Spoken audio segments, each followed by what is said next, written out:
ini dengan sehat walafiat. Perkenalkan, saya selaku pembawa acara di pagi hari ini untuk membacakan susunan acara.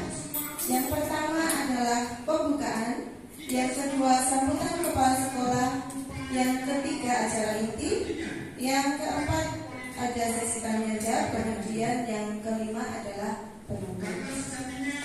Untuk mengawali acara pada pagi hari ini, marilah kita buka acara ini dengan berdoa bersama-sama. Marilah kita mengucap basmalah bersama-sama kepada Bapak Ibu yang beragama lain bersama. Kemudian acara yang kedua adalah sambutan kepala sekolah kepada kita dipersilakan.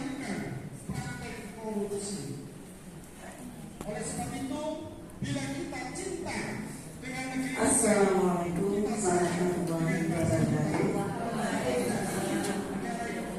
Pada minggu yang terakhir, alhamdulillahirobbilalamin, puji dan syukur langsung kita panjatkan kepada Allah Subhanahu wa taala, Tuhan yang Maha Esa, yang mana atas kasih sayangnya kita semua masih diberikan kesehatan dan keselamatan sehingga bisa hadir bersama di pertemuan pada pagi hari ini, yaitu komunitas belajar SMA Negeri 1 Semanggi. Komunitas belajarnya namanya apa ya? Semangat berbagi. Semangat berbagi ya. Kalau luar biasa Bapak dan Ibu, dengan semangat pagi, semangat di hari Senin, Bapak dan Ibu semua akan belajar bersama, berbagi bersama, berkaitan dengan beberapa ilmu yang didapatkan oleh Bapak Ibu yang lain sehingga dapat didistribusikan pada kegiatan di pagi hari ini. Semangat berbagi memang merupakan bagian salah satu bagian dalam protokol kita, karena dengan kita saling berbagi nantinya harapannya Bapak dan Ibu itu semua maju bersama dan hebat semua. Sebagaimana tagline pada kegiatan ketika pendidikan kemarin, guru hebat Indonesia kuat, ya. Guru hebat Indonesia kuat, ya. Waktu ini materi yang akan disampaikan oleh Bapak Rangga ya terkait dengan sport education ya, sport education yang ini merupakan salah satu mungkin yang didapat oleh Pak Rangga yang nantinya akan diimplementasikan. Semoga apa yang nanti disampaikan oleh Bapak Rangga tentunya yang pertama adalah bermanfaat bagi kita, menginspirasi bagi kita, menambah semangat kita semua, dan nantinya ada sesuatu hal yang baru yang belum selama ini kita dapatkan dan saat ini kita dapatkan ya. Yang mulia yang muda yang berkarya, yang senior yang sudah berkarya, senior yang berbagi, menyemangati gitu ya. Tapi kita harus selalu bersemangat ya. Ya, semangat semua, semangat semua, Bapak Ibu harus bersemangat ya. Karena guru hebat tidak dimulai dari siapa guru, tetapi guru hebat dimulai dari apa yang akan kita bisa berikan kepada Bapak dan Ibu yang lain ya. Saya rasa itu yang dapat kami sampaikan. Sekali lagi ucapan semangat dan selamat bagi Bapak Ibu yang saat ini bisa berbagi, semoga menambah wawasan bagi kita semua. Saya akhiri untuk sambutan saya pagi hari ini. Assalamualaikum warahmatullahi wabarakatuh.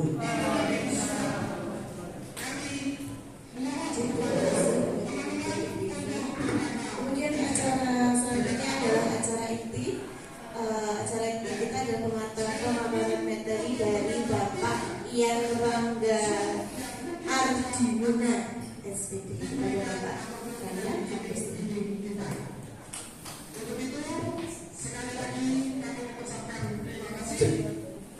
Assalamualaikum warahmatullahi wabarakatuh. Tepuk satu. Sukses berarti.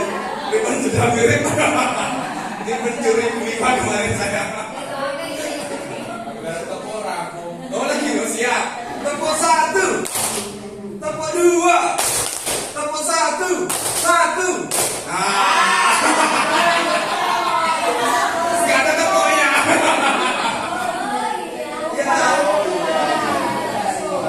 Ternyata masih lepas gitu kata gua. Masih lepas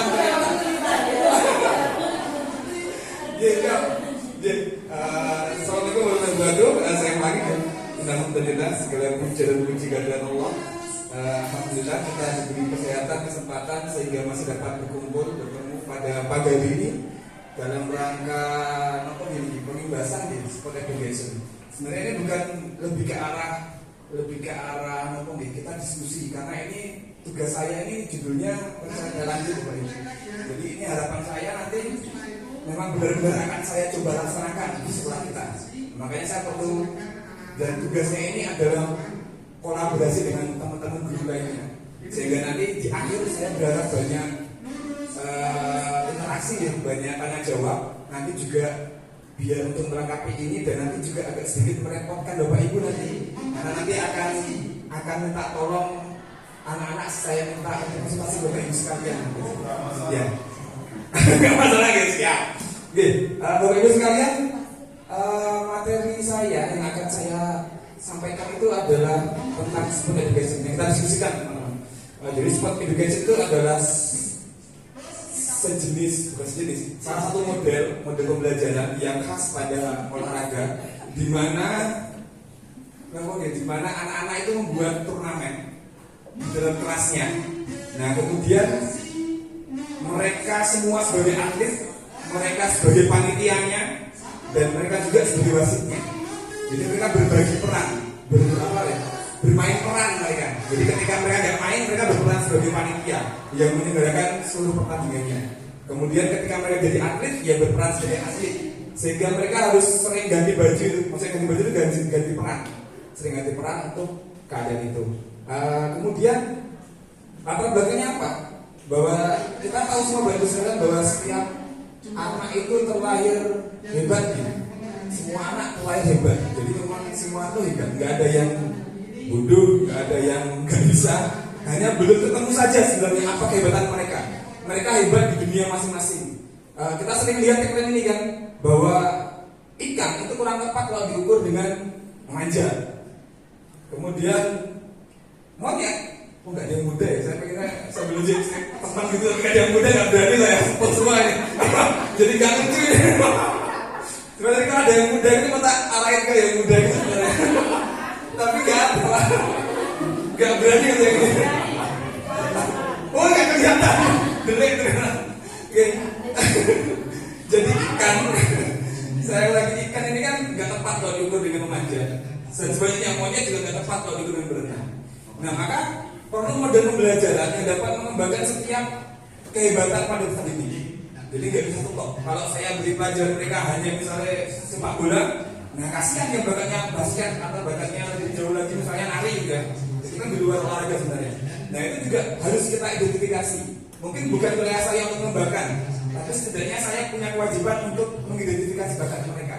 Jadi menyampaikan pesan, oh Pak itu bagus nih bisa nyanyi. Agar dikembangkan seperti itu kira-kira. Nah kemudian SEM atau sport education model ini memungkinkan setiap peserta didik untuk mengaktualkan potensinya masing-masing. Dengan banyaknya peran pada model ini, itu memungkinkan anak untuk memilih perannya. Bahkan mereka bisa memunculkan perannya sendiri.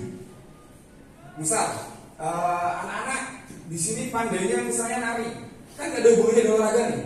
Nah ini mereka bisa menunjukkan kayak 11-12 IPS atau kemarin. Itu saat pembukaan, saya di luar ekspektasi ada yang usul, Pak, kalau ada narinya gimana saat pembukaan? Nah, itu luar biasa, benar-benar gak kepikiran sama saya.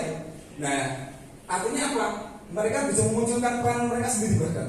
Nah, ini yang menarik dari model SEM ini. Jadi saat pembukaan itu benar-benar pakai tari mereka. Ya gak lama sih, memang hanya 10 menit ya.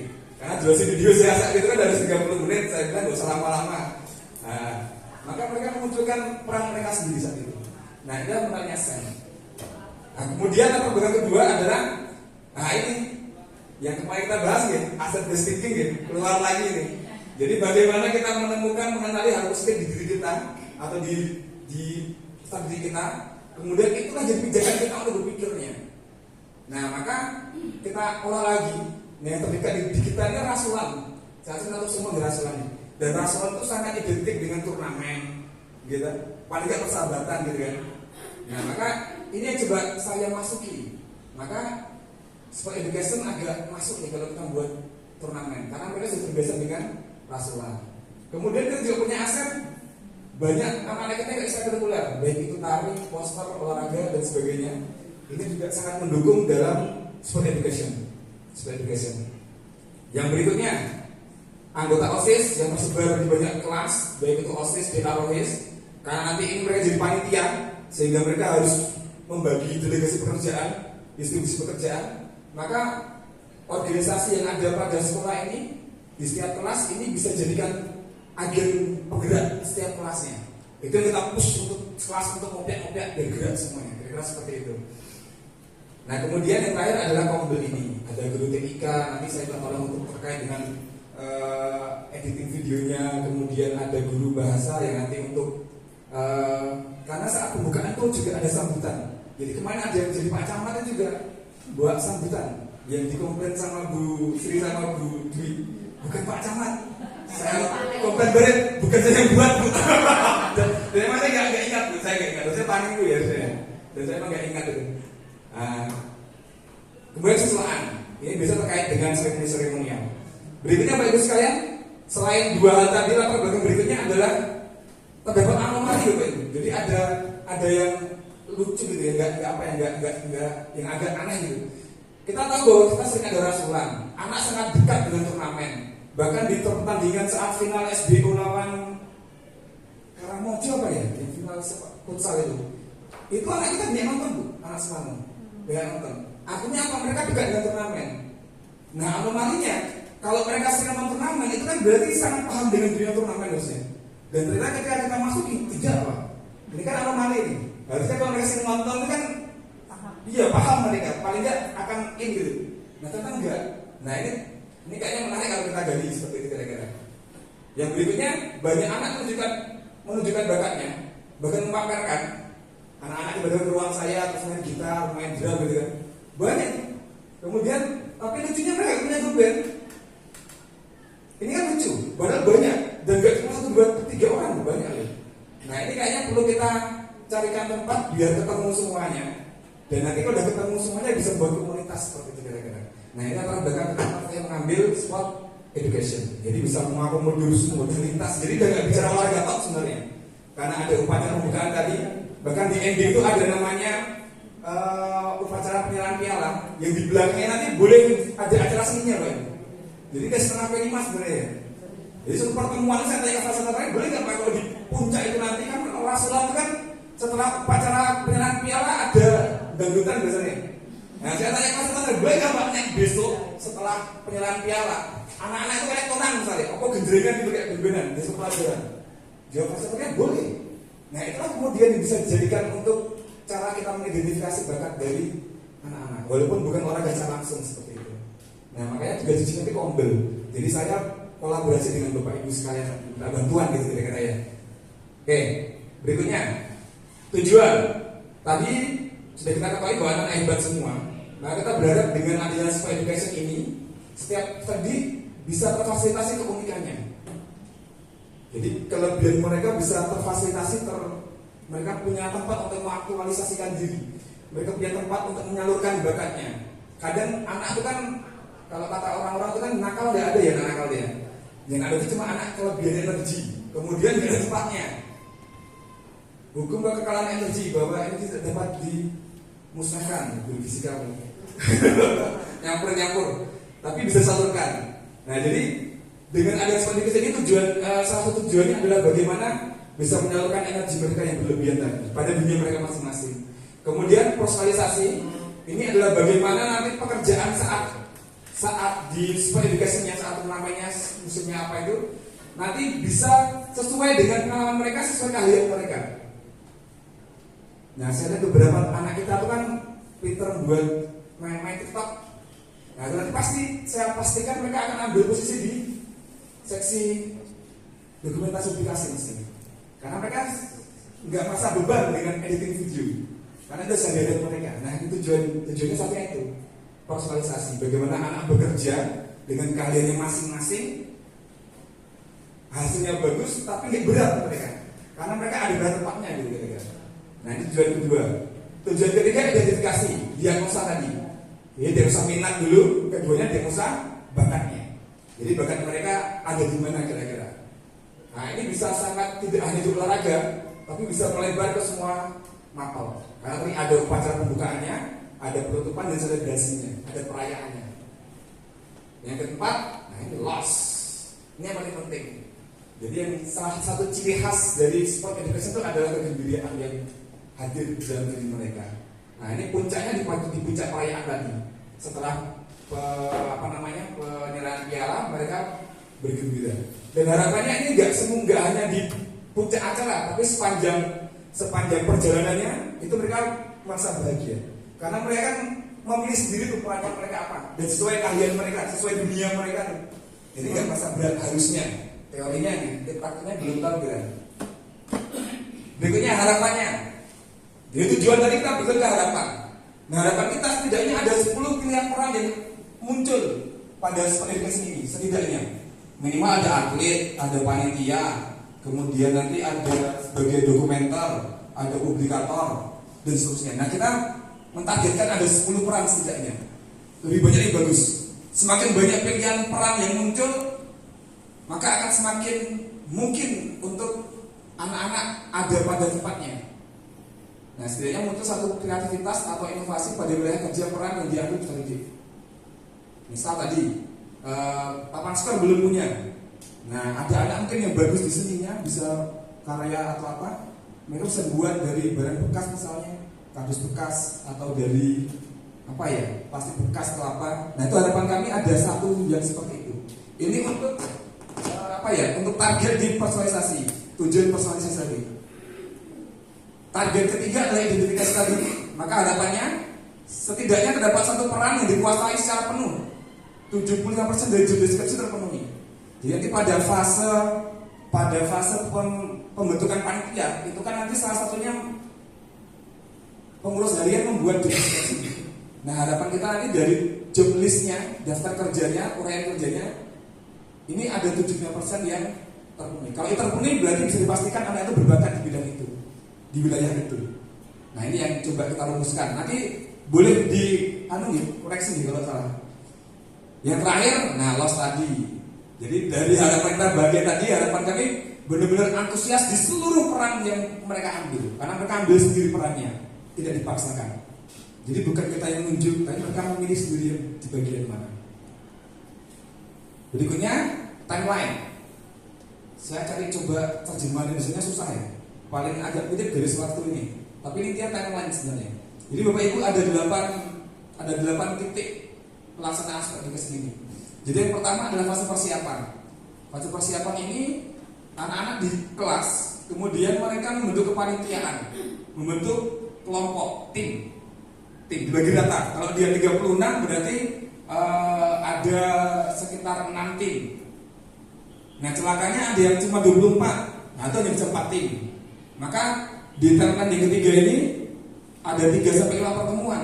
Yang kelasnya sedikit 3 pertemuan selesai musim pertandingan. Yang kelasnya banyak harus 5 pertemuan. Karena sistemnya liga. Sistem liga itu artinya semua tim bertemu. Jadi enggak yang sekali ketemu gugur gitu enggak sistemnya. Sistem liga. Nah, kembali ke fase persiapan. Ini anak-anak langkah pertama, produk pertama adalah mereka membuat kepanitiaan. Setelah itu mereka membentuk kelompok. Setelah itu akan masuk ke musim latihan. Bapak Ibu sekalian, ciri khas dari sport education itu ada 2 musim. Ada musim latihan, mereka berlatih di timnya. Kemudian ada musim kompetisi. Di sini disebut musim penyisian. Karena ini saya inovasikan ini, saya agak ubah. Nah, di fase ini mereka persiapkan program latihan. Mereka mengidentifikasi kekurangan dari timnya. Kemudian mereka membuat program latihan, membuat rencana latihan. Yang nanti pertemuan berikutnya, nah ini yang kedua ini masuk musim latihan, mereka berlatih sesuai dengan program mereka masing-masing. Bukan saya yang buatkan. Misalnya mereka ambilnya futsal misalnya. Oh ternyata tim kami itu kurang dribblingnya. Nah maka anak-anak akan melatih dribbling. Kalau mereka merasa yang kurang adalah syutingnya, ya syuting. Nah ini 2 pertemuan. Setelah 2 pertemuan, kemudian anak-anak akan masuk ke musim penyisian. Ini berarti masuk ke pertemuan ke-4 ya. Pertemuan ke-4. Di pertemuan ke-4 ini mereka sudah bertanding dan bertugas sesuai jadwal. Sudah bertanding dan bertugas sesuai jadwal. Nah, ini ada 3-5 pertemuan. Cukup panjang Bapak Ibu sekalian. Berikutnya fase terakhir adalah perayaan. Nah, di sini ada upacara penyerahan piala. Di awal musim kompetisi ini ada upacara pembukaan. Di akhir ada upacara penyerahan piala. Nah, di sini yang kemudian nanti ada banyak bakat harapan saya bisa muncul. Karena di sini ada banyak perayaan. Bisa jadi ada yang presentasi nari, ada yang nyanyi, ada yang gitar dan sebagainya. Intinya di sini senang-senang. Satu pertemuan ini ada senang-senang di lapangan dalam rangka mengakhiri musim babak penyisian. Nah, Bapak Ibu sekalian, sebenarnya sport education itu hanya berakhir di sini. Hanya di satu timeline ini. Nah, yang coba saya kembangkan saat ini adalah kita mengembangkan setelah ada musim ini, maka kita ambil juara 2 terbaik untuk masuk ke fase antar kelas. Ini kan intrakurikuler nih, ini intrakurikuler saat KBM. Nah, yang fase di bawah ini coba saya persiapkan untuk fase di luar KBM. Jadi kayak kelas meeting itu, tapi bukan antar kelas, tapi antar klub. Jadi juara-juara yang ada di sini, juara-juara tiap kelas itu ada 15 nih, 15 nih, berapa? 15 nih. Ada 15 kelas itu nanti mereka akan diambil 30 tim berarti. Nanti akan tandingkan di sini atau satu tim aja. Nah, ini siklusnya bersama. Jadi persiapannya bedanya kalau tadi eskalasi dalam satu kelas. Kalau ini eskalasi satu sekolah. Bedanya itu. Tetap ada fase persiapannya, mereka latihan juga ada, kemudian fase babak final. Nah, bedanya di sini udah nggak liga, tapi sistem gugur karena ada 15 kelas, ada banyak. Terakhir perayaan sama. Jadi fasenya hampir sama, hanya beda eskalasi. Kalau di sini pas KBM, kalau di sini bayangan saya setelah ujian. Nah, ini saya menarik, saya coba gimana ya? Coba menekan mereka agar dengan ini juga mau belajar. Saya akan coba masukkan nanti, mungkin nggak tahu sekarang atau tahun depan. Itu saya akan coba buat aturan mainnya. Itu untuk anak-anak yang remedi lebih dari 2 mapel misalnya, itu nggak boleh main. Nah, ini kan mancing anak biar mau belajar. Kalau mau timnya menang, gitu kan? Nah, ini akan coba saya, tapi nggak tahu apakah tahun ini karena masih asing di dunia atau di tahun berikutnya. Jadi bagi anak yang ini di 3 mapel atau 2 mapel nggak boleh main dulu. Jadi masih punya hutang nilai ya. Nah, ini nggak boleh main. Artinya yang main cadangannya dulu. Nah, kalau main berarti itu jawab ke situ. Nah, ini kayaknya juga menarik. Iya kan? Seperti itu. Oke, berikutnya pemetaan aset. Ini materi yang kemarin. Nah, ini berarti kita petakan. Kalau kemarin yang saya presentasikan kan pemetaan secara umum.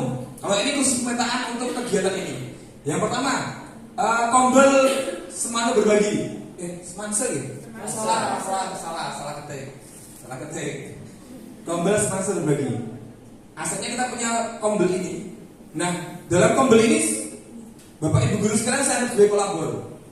Jadi nanti saya ketika misalnya terkait dengan dengan pas upacara ada anak nggak bisa buat buat teks untuk doanya, saya ke Bu Guru Agama. Ya, nanti kalau ada yang nggak paham tentang bagaimana buat teks untuk sebagai Pak Kapolda untuk buka acara, saya minta untuk ke Bu Guru Bahasa Indonesia gitu, Pak. Makanya merepotkan teman-teman nanti saya. Nah, ini adalah kolabor bagi saya. Yang kedua, selain kolabor, teman-teman sekalian juga sebagai konsultan. Jadi kebalik ya, kolabor itu balik teman saya tadi ya, konsultan bagi anak-anak yang nanti akan saya minta untuk ke tempat Bapak Ibu sekalian untuk berbagi itu. Kemarin juga ada yang tanya Pak Ari sebenarnya. Ini kalau ada 15 tim kemudian kalau diligakan jumlah pertandingannya berapa? Ada yang jawab 15 tambah 14 tambah 13. Nah, itu berarti dari matematika apa ya? Nah, saya bilang saya tekan aku sekali. Kan dari musuh pertama ke musuh terakhir gitu kan kalau nggak salah. Nah, nanti silakan merapat ke Pak Ari gitu. Atau ke Bu Mila ya. Kalau berani.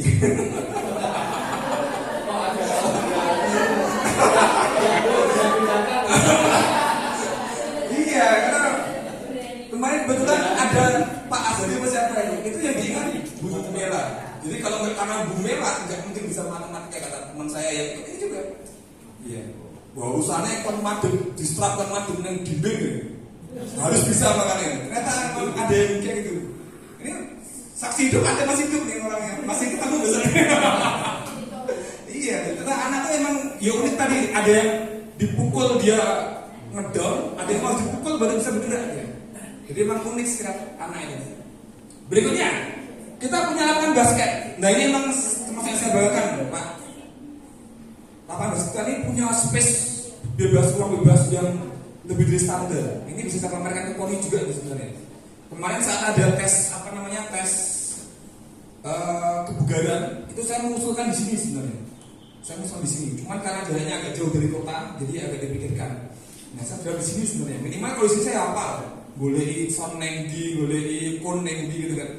Nah tapi ternyata karena agak jauh. Tapi sebenarnya secara alat, secara kelas itu masuk, benar-benar masuk. Ruang bebasnya itu kan ada 2 meteran, itu benar-benar luar biasa.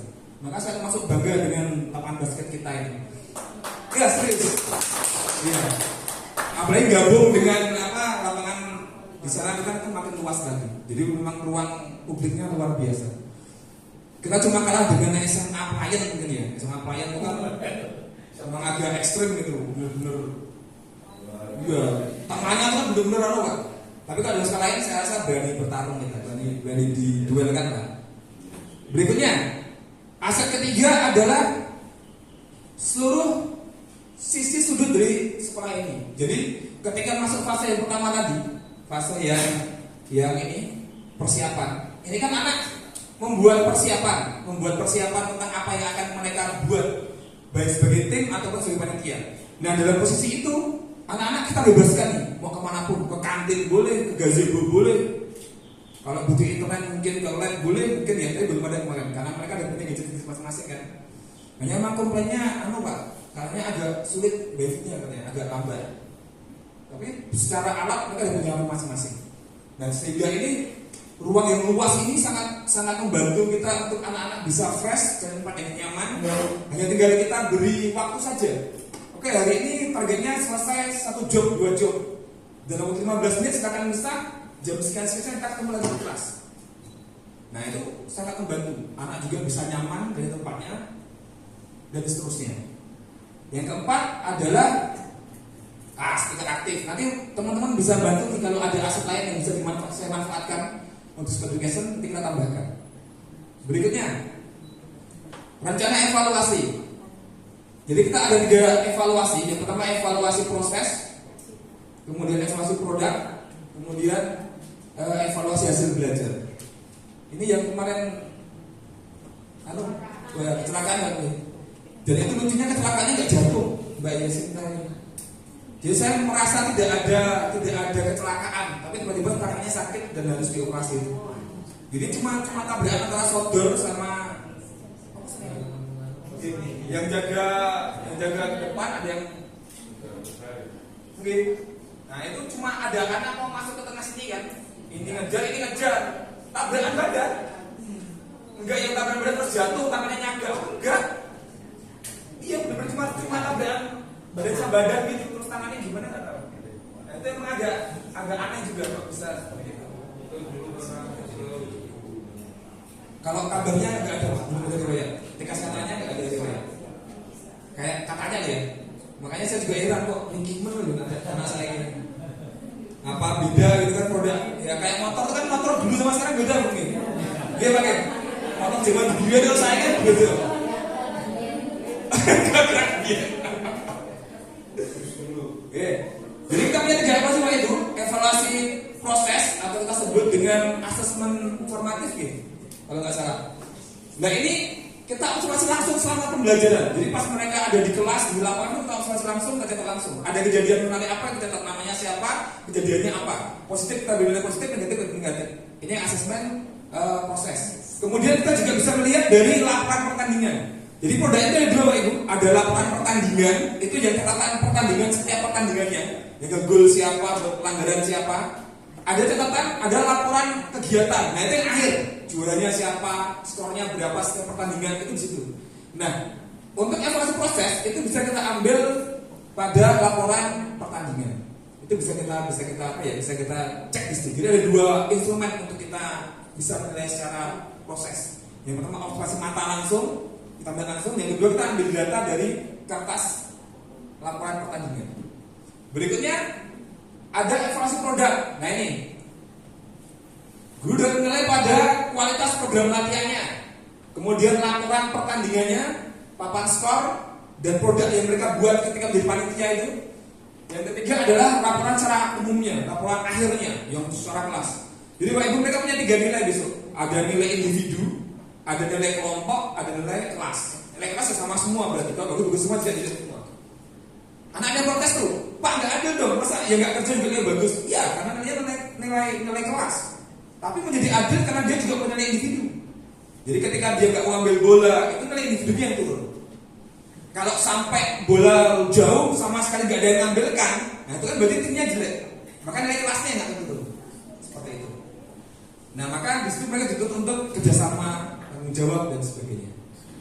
Berikutnya ada evaluasi hasil belajar. Ini asesmen sumatif itu yang akhir itu nanti diberi soal pilihan ganda seperti biasanya kalau akhir semester. Ini ada 3 rencana evaluasi. Yang berikutnya prediksi tantangan. Jadi kira-kira di masalah apa? Yang pertama itu adalah pengetahuan peserta didik yang kurang akan organisasi. Nah solusinya gimana? Bayangan saya akan kita coba berikan contoh susunan panitia berserta job desk-nya di WA. Kita kirim format yang sudah ada gitu, kita kirimkan. Kemudian mereka tinggal editing itu. Kemudian contoh proposal juga kita kirim. Yang terakhir kita arahkan konsultasi kepada guru mapel yang relevan. Itu kita arahkan sebagai tiga hal yang akan kita manfaatkan untuk mencegah prediksi tantangan ini. Tantangan kedua, prediksi ini baru prediksi, adalah pengetahuan peserta yang kurang akan program latihan dan pelaksanaan latihan. Nah ini sama, kita coba kirimkan contoh rencana. Jadi kayak RPP itu itu, tapi rencana pelaksanaan latihan bentuknya kayak RPP. Nah itu mereka buat seperti itu, tapi sederhana. Kita kirimkan formatnya dan contohnya agar mereka contoh. Kemudian juga kita kirim link YouTube tentang contoh latihan. Misalnya cara latihan menggiring bola pada bola tangan, kita kirimkan. Cara syuting pada bola tangan, latihan syuting, kita kirim. Jadi anak-anak udah tinggal klik lebih cepat. Seperti itu. Ini antisipasi untuk kurangnya pengetahuan mereka terhadap program latihan. Nah yang terakhir bayangan saya nanti yang jadi masalah ini Bapak Ibu, riuhnya saat musim kompetisi. Udah pelaksanaannya di tengah, mereka masuk komentator, pakai mic, pakai ini, ngomong ya usaha saya biasanya, yang lain KBM, ini kan ganggu. Salah satu prinsip atensi itu kan bahwa kegiatan yang lebih aktif itu akan lebih menyedot atensi, perhatian. Jadi orang cuma diam di kelas, di luar buaya mau buah, maka atensinya akan tertarik ke segala. Nah ini jadi masalah. Makanya kita diskusi dulu. Cara mengatasinya gimana? Kalau bayangan saya cara mengatasinya kita atur volume speakernya yang batas bawah gak ganggu mereka. Jadi maksimalkan sampai batas bawah gak ganggu yang di kelas. Itu bayangan saya. Tapi celakanya kemarin tuh katanya sekolah saya pun udah mengganggu ya katanya. Batas banget katanya. Itu belum kayak speaker loh katanya kata anak-anak itu. Nah ini koreksi buat saya juga nih. Karena di lapangan itu susah ya banyak pegangan terus. Jadi untuk mereka cepat gerak itu kalau nggak suaranya kencang dan bentak gitu agak susah memang biar anak cepat gerak itu. Bener deh Pak. Wah, ada satu pendukung. Yang berikutnya kita beri teguran ringan. Ini bukan teguran dalam artian kurangin nilai. Jadi misal anak ngomongnya terlalu buantar kemudian agak nggak relevan itu kita tegur. Tapi bukan kurangin nilai ya, ini sebagai teguran aja. Kayak anak sekarang itu kan sangat mudah. Apa ya? Yang benar petik yang bahasa kita dulu berkata kotor tapi nggak sadar itu kotor dulu. Nah, itu yang agak mengkhawatirkan sebenarnya. Yang agak mengkhawatirkan itu.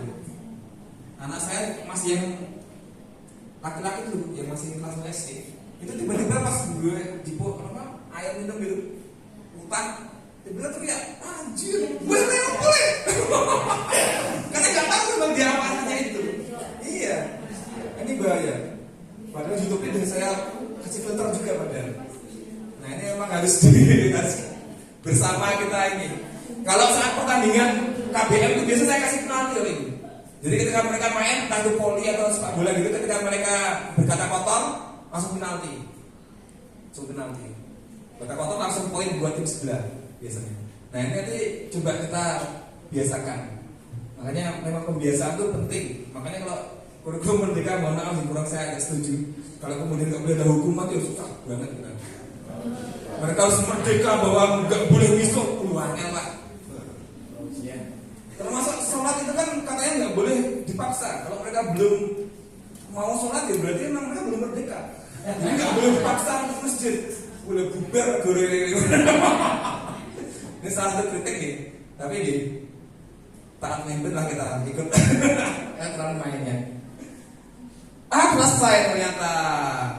Moga Bapak Ibu, ini kembali ke pembawa acara atau langsung aja ya?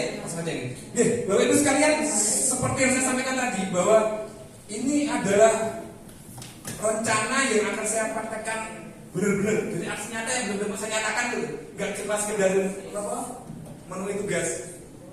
Nah, ini benar-benar saya mohon masukan Bapak Ibu, karena Bapak Ibu sebagai kolaborator saya, seperti yang saya sampaikan tadi, nah ini saya mohon masukan apa yang bisa saya tambahkan, apa yang perlu saya kurangi, kira-kira seperti itu. Monggo Bapak Ibu, mungkin ada pertanyaan tambahan, usulan, saran Pak Kapolda. Bagus sekali, menarik. Aku nih Mas Rangga semangat materi ini cocok. Ya. Baik, I think my comment is beyond your expectation. Melebihi apa yang Anda inginkan karena ingin masukkan. Tapi saya cuma mau ambil nilai bagusnya. Tadi ada penilaian kelas dan penilaian individu. Itu luar biasa impactnya bagi kita semua Bapak Ibu, terutama guru kelas yang di kelas makro. Karena apa? Ketika kita punya anak-anak yang memang bermasalah, contohnya kebersihan, contohnya anak-anak itu tidak mengerjakan PR. Nah itu kalau ada pemilihan kelas turun gara-gara tidak kompak seperti itu luar biasa. Jadi tidak hanya guru yang goyang-goyang, tapi pengajar juga goyang-goyang. Ini menjadi ide penting yang mungkin nanti setelah kurikulumnya ganti mungkin bisa menjadi kurikulum mereka, bukan dikatakan kurikulum mereka. Ya, terima kasih. Siap Pak Kapolda. Ya. Karena masukan tidak saya tanggapi Pak. Saya masuk, saya catat. Ada lagi mungkin tambahan dan saya sangat butuh. Ya ini yang saya tunggu ini.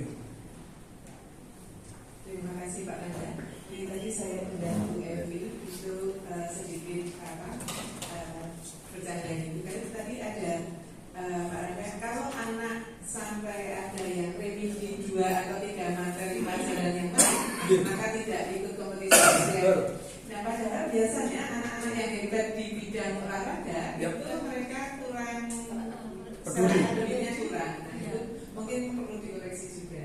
Jadi mungkin memang maksudnya biar ini yo akademik pinter, olahraga pinter, mungkin maksudnya Pak Randa begitu. Tapi hendaknya jangan lebar tiga mungkin nanti kasih yang juga.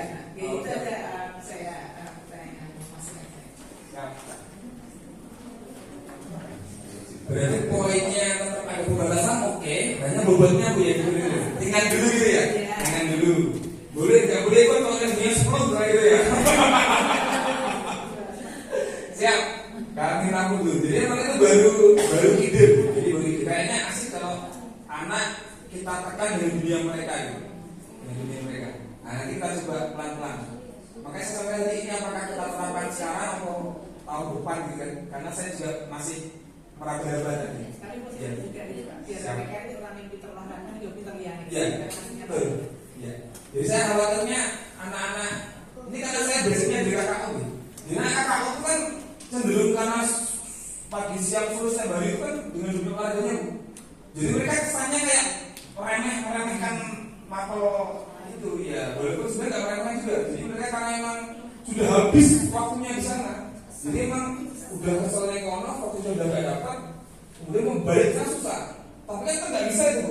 Makanya sampai tanya kamu nggak bisa jadi, kamu ketika masuk KKO itu kamu sebagai atlet, sebagai siswa dapat 2 kan. Jadi itu 2, kalau nggak sanggup usaha KKO saya bilang. Kalau dulu seperti itu, karena emang dia berat kakak. Dia punya dua peran sebagai atlet harus latihan, peran sebagai siswa ya harus lulus sebagai praktik. Itu nggak bisa dinafikan seperti itu. Tambah lagi mungkin terakhir mungkin tidak. Ya, dua siap. Nanti dua, Budian sama Pak Topik. Wah, boleh. Terima kasih Pak Rangga. Bagus ya kalau saya lihat yang dipaparkan oleh Pak Rangga.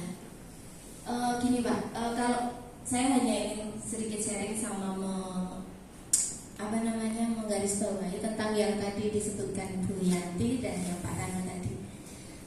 Di GTV itu setiap sore sekarang ada anime yang judulnya Haikyuu gitu.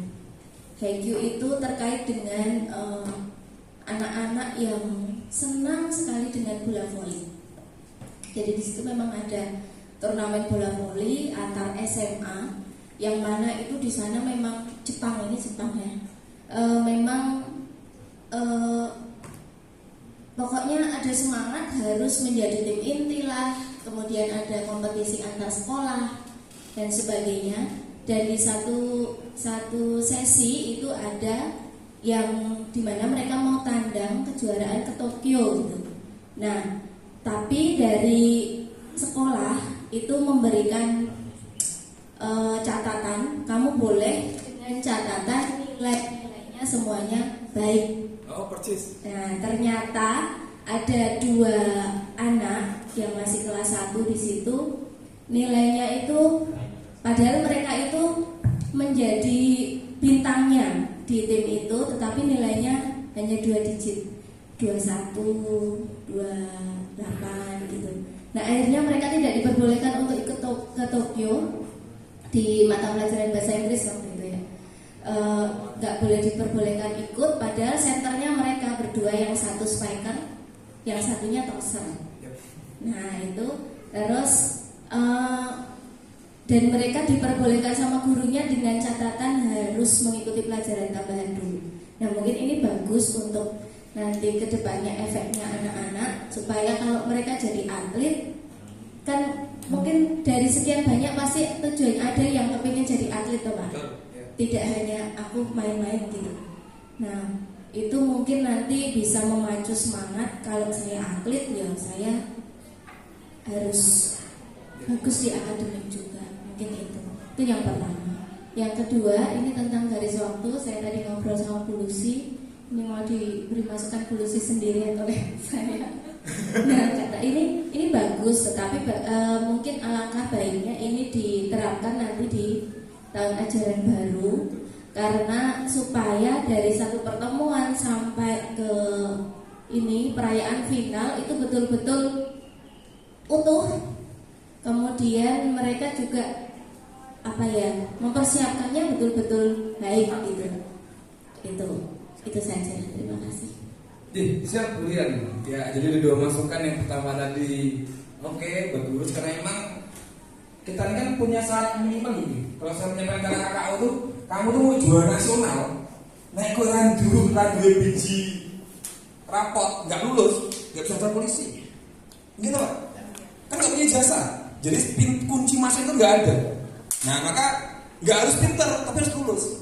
Karena pinternya kan di olahraganya, ya kan. Jadi kamu sekolah nggak harus pinter dan nggak perlu pinter, tapi harus lulus kan gitu. Harus KKM semua. Nah ini bisa diabaikan seperti itu. Jadi harapannya seperti itu Bu, nggak liar. Jadi nggak meremehkan lainnya, nggak bagus. Nah emang tujuannya seperti itu.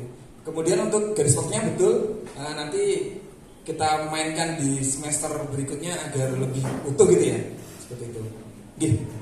Lanjut Pak Topik. Terakhir, karena ini sudah jam 8. Hanya sebetulnya saya juga terima kasih kepada Pak Rangga, luar biasa ya, memberikan apresiasi. Dan yang penting sebetulnya anak itu dikomunikasikan ya. Pokoknya yang penting komunikasi, informasi itulah yang kita harapkan, sehingga benar-benar anak-anak itu ya tidak hanya sebatas hanya hobi saja, tetapi mungkin nanti bisa kembangkan dari prestasi. Karena saya setuju sekali dengan rencana Pak Jenderal yang luar biasa, dan sepakat dengan ibu-ibu yang terdahulu itu diawali dari tahun yang akan datang. Mungkin akan disiapkan.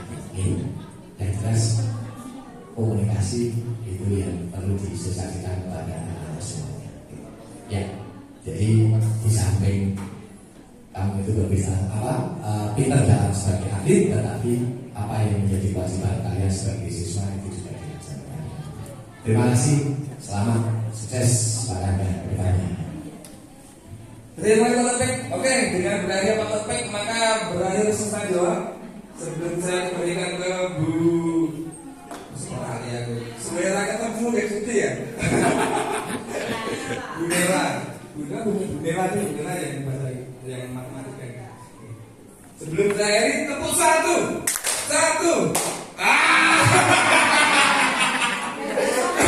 Oke, saya maaf jika salah. Assalamualaikum warahmatullahi wabarakatuh.